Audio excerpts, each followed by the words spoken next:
99 hustles. 99 hustles. Welcome to the 99 Hustles podcast. I'm your host, Nick Carter. And I'm your co-host, Fees. And today we're joined by another exceptional guest. This is a dope episode, man. This is my younger cousin who's absolutely crushing it in the apparel business. You know, hustling's just in the genes. Hustle is just in the genes. You know what I mean? I don't know what to say. My younger cousin, Saria Parker. Saria, what's going on?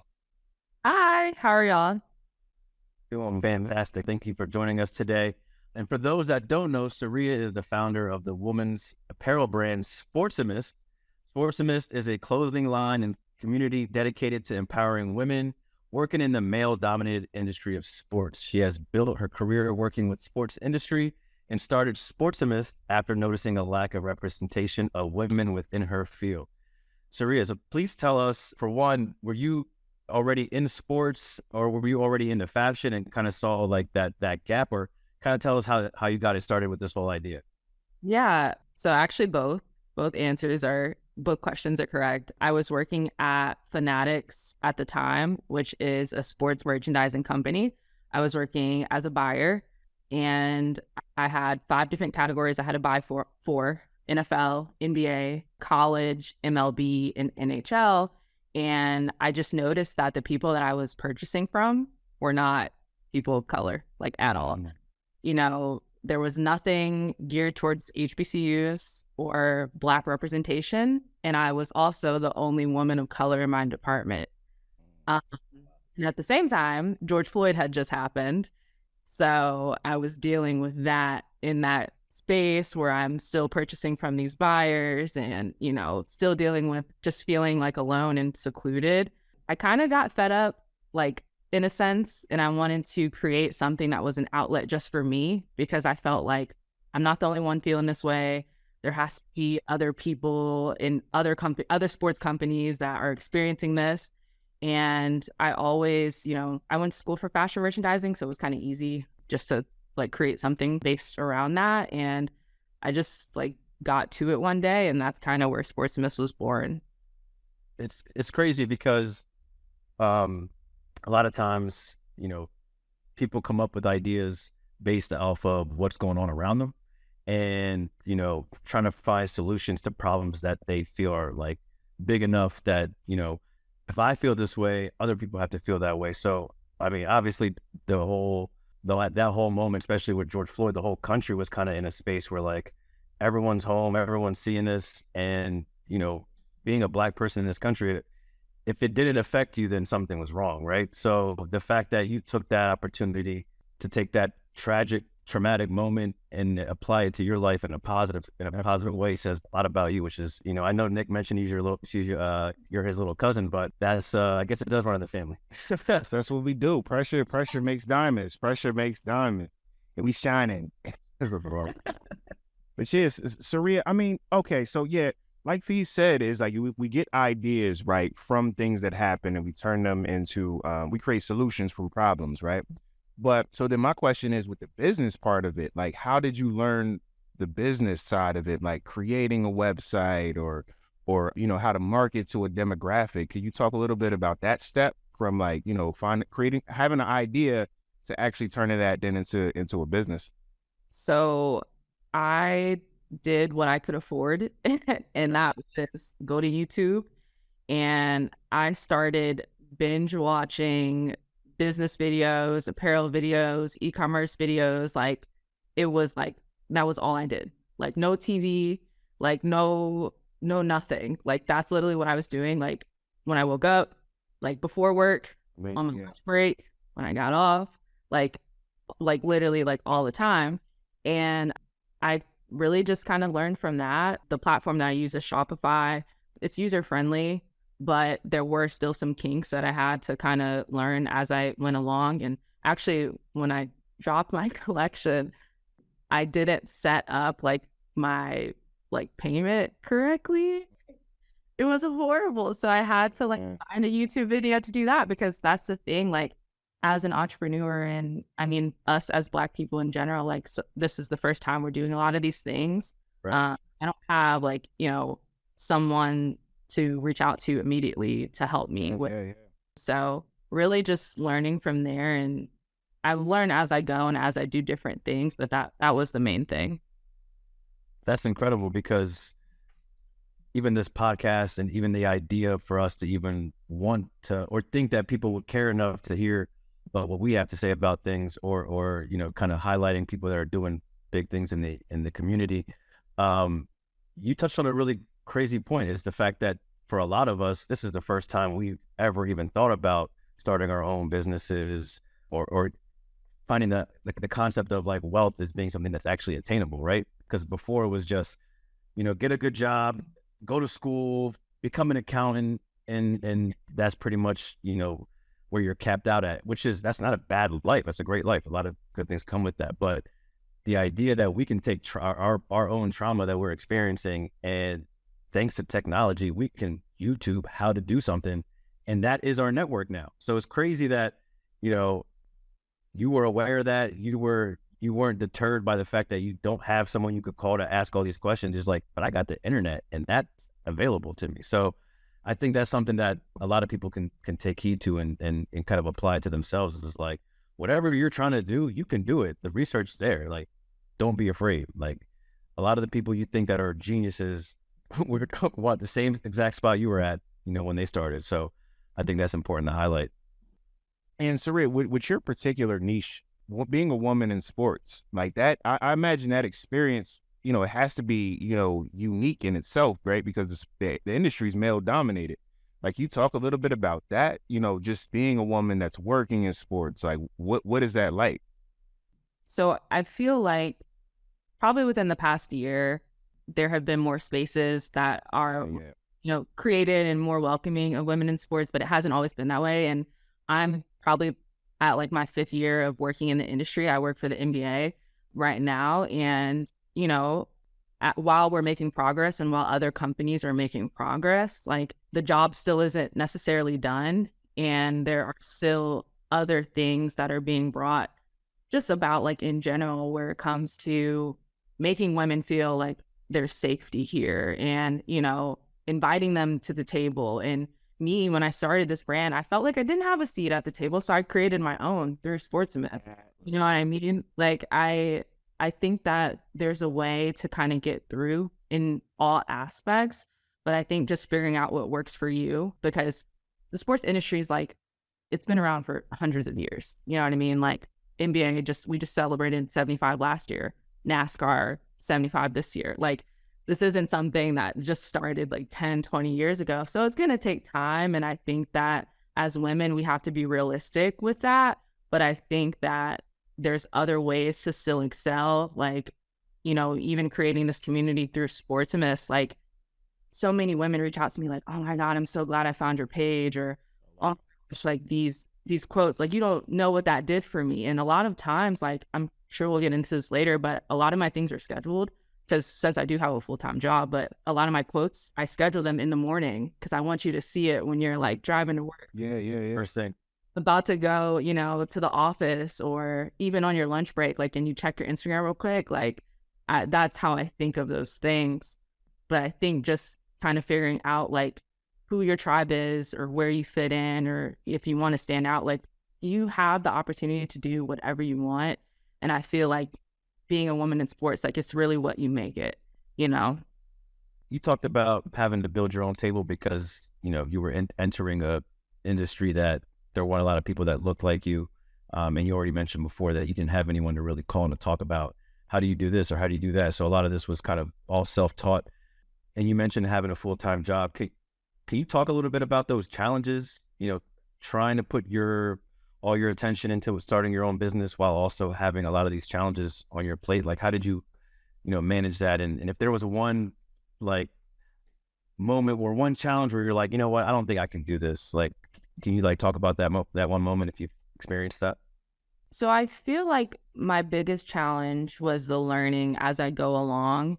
I think that, so this might sound a little weird, but actually, like, the work and the grit that I put into Sportsmist actually fuels me at my day job. Yeah. And I've been promoted like 3 times since I've started sport. Yeah. You know what I mean? Like, it and my bosses and like coworkers, like they're all aware, like they're all supportive and stuff. So that's kind of what helps me in that sense. But as far as a challenge or maybe a time where I wanted to quit, I can't say I'm necessarily had that time where I've wanted to quit, just because like I've always had this mindset, like if just one person is helped from this, you know, one person can see me and know like you can work here too, or you can do this as well. Like that's kind of what keeps me going. So yeah, the main challenge is just like the YouTube, like, you know, you only get 24 hours in the day. So finding the right, you know, videos and Yeah. who we're going to spend time watching and things like that. Like that was what was challenging in the beginning. I want to talk a little bit about the design process, right? Because there's people listening who might not be graphic designers. They might not know how to create logos, and they're thinking like, yo, how can I do that? I have no experience with that. Like, did you have experience designing graphics, designing things on t-shirts? Like, is this something that, you know, if someone has no experience in design, would they be able to do that? So it's crazy because when I was in high school, I used to paint t-shirts and sell them during high school. Hustle. Yeah. 99 hustles. But I've always been really like artsy, really creative. As far as finding inspiration, it's in my day-to-day life. I feel like I just see things a little differently. So whether I'm like going to Target, I'll, you know, walk down the aisles, like what's on their mugs? What did they do for the Black History Month collection that they did? Yo, he pulled out his mug. Oh, I was like, yeah, what did y'all do for Black History Month, man? It's just mad basic. It's like a pot. I don't see no pencil. Why? Why did you get a plain mug? Like there's so He's knocking on that jug. Listen, it feels like a garbage can. but just like, you know, what did they put It's a in the blank mug? canvas. I want her to design something for me. 99 hustle mugs. There you go. Oh, hey, let me know. That's a challenge. How about that? Let's get to that. But just finding inspiration for anything that's around me. I look at a lot of the bigger brands as well, because I feel like Sportsmist is going to be a big brand one day. So like, what's Nike doing? What Adidas, like, what are they doing? There's a lot of like women in sports brands that have come up within the past 2 years too. So like together, I can't think of the founders, but it's like 2 WNBA players, I believe. I could be wrong. But just looking at different things other people are doing and thinking for myself, like, how can I make this, you know, a Sportsmist thing? How do I transition this back to women in sports? But not just any women in sports, like the everyday women in sports, because that's who I'm talking to. I'm not talking to the women in sports that can go to the Super Bowl, or, you know what I mean? I'm talking to the everyday woman in sports, goes to their job every day, or is an athletic trainer, or maybe you're a coach for a D2 school, you know, like, so just staying true to like where I came from and how I started, and using inspiration from that. Yeah, I mean, you could be a trainer at Rockbox or something. You know what I mean? It could be one of those situations where that's probably a common customer. So you're looking for like the everyday athletic woman that goes to the gym, works out, and working out is in like their normal schedule. So do you see yourself, I know you mentioned you work with the NBA. Is it something where you're looking to kind of have apparel for all the different types of sports and like athleisure, I guess is like what the term for it would be? Like, is that something you kind of like are looking to branch into and kind of corner all those different markets, or kind of focus on, you know, specific things? Yeah. So I've never really thought about athleisure and getting into that space.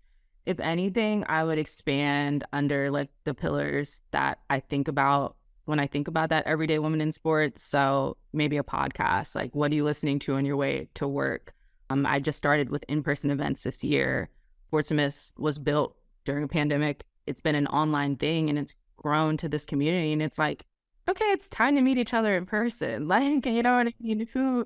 Let's connect. Like, let's, you know, see what each other, who you are in person is maybe different than who you are online, or how you perceived and just things like that. I'd love to do a conference one day for women sports. Yeah. Yeah, I have so many notes in my phone geared towards this conference I'll have in the future, but just anything like that, but not specifically like athleisure. Saria, when would you say was what would you say was like the biggest like milestone or accomplishment so far since since starting the brand? Like a moment to where you were like, wow, like I can't believe like this. I'm really doing this shit. Yeah, this is real for real. Yeah. So I can't say who the company was that reached out to me, but I had a really like known sports company reach out to me to collab.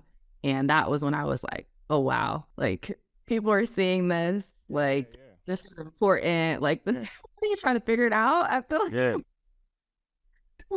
Did you by any chance just do it? Or was it more like a all day I dream about sports type of thing? no and no, actually, but it's I'll give you a hint. It's a known network. Oh, I didn't think we emailed you about that yet. that's crazy. That's crazy. Yeah, And- so that'll be coming soon, working on some things with them for the summer and the end of the year. It's fire. Doing your thing. You crushing it out here, Saria. And the interesting thing, and what I always say to you is like, especially now in this generation, like the timing for when you started your business is just perfect, right? Because when you first started the company, there were female anchors, but I would say probably over the past 12 to 18 months, there's so many, women on TV on the well-known networks. Yeah. You know what I mean? There's so many women on sports, and it's certainly a trend that, you're able to capitalize on and, and be a part of. And it's really dope to see. Yeah, thank you. I appreciate that. And even from like a business perspective, it makes sense, right? Like if you're, a professional sports league and if your audience is male dominated, but you can tap into a market that you haven't really touched and you can highlight people that already are in that space. So it's a real easy, just like, well, let me just make sure we give them a platform and they're going to take care of the rest because they'll support each other, and women support each other more than men do. So it's one of those situations where it's just like, it's a win-win for everybody. And you taking an opportunity to do it during a time where everybody was just kind of like, is the world going to end? Like, what's this country coming to? Like, what's going on? And instead of just kind of like hiding in a closet somewhere, you decided like, well, no, I'm going to go build a closet. You know what I mean? Like, so yeah, so you made a decision and now, you're reaping the benefits of that. So I think that's dope, especially wanting to go outside and meet these people that you've been, communicating with over the past couple of years and kind of giving them an opportunity to kind of, say what they want to say to you in person and maybe inspire you for something else, because at the end of the day, like you want to listen to your consumer base. Like if they have some idea that you're like, I never thought about that, but I see, let's give it a try. So that's real inspiring that, you're taking the steps to kind of just, amplify everything you're already doing. So it's commendable. Thanks. And so Saria, what would you say are your future plans for your business, or any type of new products or initiatives that we can expect to see over the coming year? I know you mentioned, potential collab with a well-known network. Any other initiatives coming down the pipe? Network. Yeah, so we're working on a lot right now. It's almost the time for summer conferences, so we'll be sponsoring a few of those. Big one in New York that I'm not going to name yet because it's not released. I feel like I can't name anything. Yeah. That's podcast. That's typical on podcast, though. Okay. Can't really speak on the song collaboration. You know what I mean? There's one in Atlanta that we're doing in June that's coming up. And then also our 2-year anniversary is actually April 4th. Yeah, it's crazy. It feels like I can't even believe it's almost been 2 years, but I'm going to do an anniversary collection for that. And right now, for those listening that don't follow Sportsimist, if you listen like in a timely manner, we're doing a giveaway right now that will end on April 4th. So Okay. Yeah, it's on Instagram @Sportsimist. At Sportsman, sign up for that giveaway, y'all. Yeah, we'll be sure you give us a 99 hustle code for your for everyone that hears this podcast and episode. This will come out before then, so we should be able to throw some love your way. Make sure you go support at Sportsimist. I keep saying it like this because before this episode started, we had to do a lot of practice. Sportsimist there's a lot of S's in there. Like you know what I mean? Like yo, he acted like coworkers when like, you know, like a chick comes in with a name like Latoya and like they're like Latoya. I can't really put. You're like, can I call you something else? I'm just gonna call you Lauren. I'm gonna get a mug though while you're at it, because I don't know. I would love to get a Sportsimist mug. You need to get a mug. I don't know why you selected that or who selected that, but that's not it. He got that on the way out of IKEA. Listen, God have blessed me for it. Guys, it's a blank canvas. It's in something, you know. Hopefully, this inspires you to make Sportsimist mugs for all the Sportsimist lovers that drink coffee. Okay. You gotta spin the negative into a positive. You know, that's what we're all about. You know, that's how you started your business. Maybe it's how we start. Yep. There you go.